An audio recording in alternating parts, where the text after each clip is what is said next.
अभी new technology है जिसे कहते हैं AI, आर्टिफिशियल इंटेलिजेंस।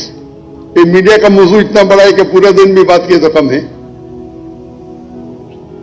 अभी लेटेस्ट नहीं बोलूंगा मैं, लेकिन लेट टेक्नोलॉजी है AI, आर्टिफिशियल इंटेलिजेंस, जिसके जरिए आप कुछ भी सवाल पूछो आपको जवाब मिलेगा। जो ग्राफिक इतना डिफिकल्ट था आज आसान हो गया। आप कुछ कॉपी करना चाहते तो आसान है, कोई चीज को प्रोड्यूस करना चाहते आसान हो गया। इसके कई फायदे हैं। और अभी न्यू लेटेस्ट आ रहा है QAI।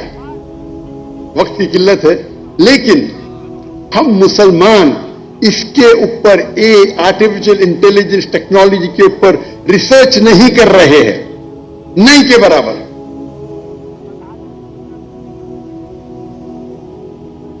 अगर हम इस आर्टिफिशियल इंटेलिजेंस पर रिसर्च करें और इसका सही मानों में इस्तेमाल करें, तो इससे बेहतरीन टूल, आर्टिफिशियल इंटेलिजेंस से बेहतरीन टूल आपको दीन फैलाने के लिए नहीं मिलेगा आज की तारीख में।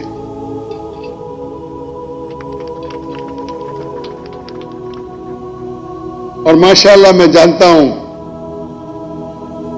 कि पाकिस्तान भाइयों में जो जज्बा है, और अक्सर में पाकिस्तानियों से मेरी मुलाकात होती है, चाहे सऊदी अरेबिया में हो, दुबई में हो, यूके में हो, चाहे मलेशिया में हो, मैं देखता हूं माशाअल्लाह दीन का जज्बा उनमें है। उम्मीद है कि आप इस जज्बे को लेके अगर एक टूल बनाएंगे और आर्टिफिशियल इंटेलिजेंस पे रिसर्च करके इसको दीनी दावती मैदान में इस्तेमाल करेंगे, तो इससे बेहतरीन काम नहीं हो सकता।